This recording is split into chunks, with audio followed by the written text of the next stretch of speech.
That time has come where we have a very, very special gentleman on the line with us now.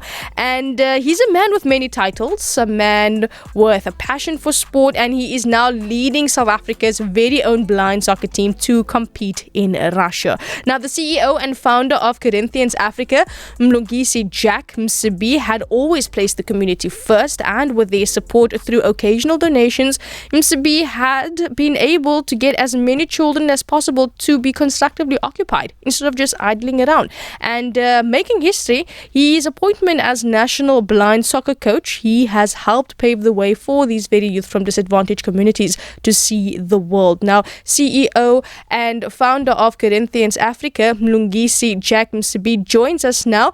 Mr. Msibi, good afternoon and welcome to Radio 786. Yes, good afternoon to you, Ms. Isaacs, and good afternoon to your listeners, and thank you for the opportunity. Thank you so much for joining us. I also need to congratulate you as well for bringing your team this far. It's actually very impressive. But Mr. Jack, when people hear blind soccer, they are thinking, what on earth is blind soccer? So I think that's the obvious question in the room. Care to explain to us what exactly blind soccer is? Yeah, I think the reason why people think that is because of the stigma that is attached to visually impaired people. When you talk about a blind person, you usually think about a person with glasses and a cane stick walking. But that's not the truth. That's really far from it. The visually impaired community is highly gifted. They can do incredible stuff. And look, I used to think like that at first when I was approached by two players who wanted to play blind soccer. Blind soccer is normal football. The only difference is it's 5-a-side. The goalkeeper is sighted. The 4 players inside are blindfolded because there's variations of blindness. Mm-hmm. And the ball has got bells inside in which it makes a sound. And so the gents play by hearing. And so that's why it's important that when they're playing, there's not any sound from the fans. Wow. And basically, it's football. And the gents play. The gents run. The gents do shibobo, tsamaya. They shoot. And today we had an exhibition game and people witnessed that these guys are playing soccer and yet they are blind. And so it is football with just slight difference of the ball having bells and the gents having shades and being 5-a-side. Look, I can't imagine how someone is able to contain their excitement when watching soccer. Yeah. So that's a skill on its own. But thank you so much for firstly breaking that down. So now that sets the foundation for what blind soccer is. But I know that before, becoming a coach for this particular team, you had a very deep desire to make sure that your community is uplifted in whatever way that you can and within your capacity. Where did your passion for community upliftment all start? Look, I never planned any community upliftment work. It happened by chaos, I always say. I happened to go to King Edward VII school, and then which is a good school, which is CARES all-boys school. And then I went to Monash University in Roodepoort. And then my mom used to own buildings in Joburg CBD. Unfortunately, her buildings were hijacked. And that led to our financial challenges, and I had to drop out of varsity. And so I found myself playing street soccer, which is 1 pal. And by playing street soccer, which is 1 pal, that's why I was approached by young kids from South Hills. So South Hills is predominantly a colored and black community. And so there's narratives there of gangsterism, drug and substance abuse, and so on and so forth. But the giftedness of these young people, I always say that these young people can go into any World Cup, they could win it. And they approached me and they said, "Hey, coach, can we play with you?" At that time, they didn't call me coach. Yeah. I played with them and I was good. And then they said, "Hey, can you coach us?" And I was like, "I've never coached before." But look, I was unemployed. I had nothing to do.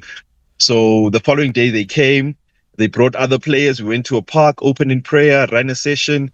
That was the beginning of what we know as Corinthians. And I was going through a tough time in my life, unemployed, financially, it was bad at home. We're being kicked out from where we stay.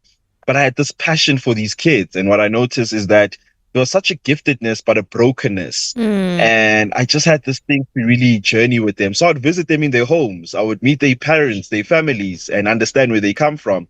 And that's where my passion started. I think that is so touching and so moving because not only were you approached as the coach, it wasn't you asserting your help onto others. It was them recognizing that you are someone that can help them. And look where it's gotten you and the entire team. You guys are going off to Russia very, very soon. And speaking about the trip to Russia, how exactly did the team react when they found out, look, we're actually going overseas. We're going to be competing in another country. How did they take that news? Look, I think for all of us, it hasn't really sunk in. I think I shared it today.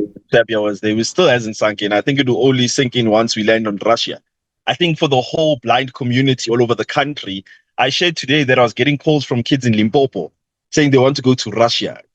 Kids from all over the country, Northern Cape, Kuruman, and you then notice that, there's so many kids who play blind soccer in this country. There's just no platform. There's no spaces. There's no facilities for them. And so somehow they started sharing that there's a team going to Russia. Everyone wants to go. But besides that, there's a joy. There's an excitement that is brewing in this community. And I think for us as a team, because there's not really much opportunities for visually impaired people. And today I spoke about it and I said, even economical, there's nothing. Besides the stipend they get from Ramaphosa, there's nothing really, even employment opportunities. And so I think for the whole community, for all of us, it's still like, what? We've been pushing blind soccer for over 3 years. Yeah. And no one really took us serious. It was like, you guys, nyadala, you're just playing around. We could have a ball in a plastic, and we'd play. And people are like, what are you doing? Ninzani, people would be in awe.